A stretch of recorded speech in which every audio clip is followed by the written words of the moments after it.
katu muyozeyoze taata kitaffe munono Ssaabasajja nannyini mwati ayugumye emyaka gityo twebalize nnyo ayugumye fuwendera amakondere naguga ku muntwe tanike tujaguza amazaalibwa ag'empalawa kabaka empagi seddugekerejuko maaso mwegigwe ng'ambe empologoma ddala kimera ameza yameza obwakabaka bwe Ronald Muwenda Mutebi owookubiri yazaalibwa omulungi oli Federico omuzira yali olumanyi olunakutubaza emirembe gy'abendo wali abakabulu mpozi ne nnyina Saala omuzira nkima Kisosonkole yalweza omuvulejjano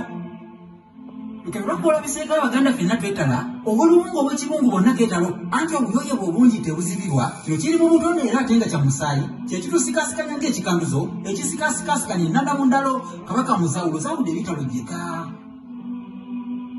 ayisewunya bamusota nti nkuloopera bannakigwanyiza abakusaba okubasenza kati ze nkulukuku ez'enfudde obusozisozi beefuula nnyo nga linabulova eriremezi batta abantu ekyale kulooba ebyanya batta abalondemu okubagambako obeebooya batta nkumu basennyenta ate beewaana bazukulu bannabbi bakutuka obukalaga bazukulu bannabbi bafudde omuwula n'engato y'omugenge lukebibwa nkuloopera n'abezisa oli gwe ŋŋamba ng'ekyembazzi ekizisa ne ginnaakyo ye yatugira oba katugambe yetooli eyalemerako oba amasimbisimbi ekutte ekiwalakate oyo n'amasiba n'anteekwamu omusaasirwa muyalusaale yeezijagaza ng'obeera Buganda yonna yonna yonna n'agiyeebula Buganda yonna n'agiyeebula obuleerere era kati Buganda kyekonga alyebukeerere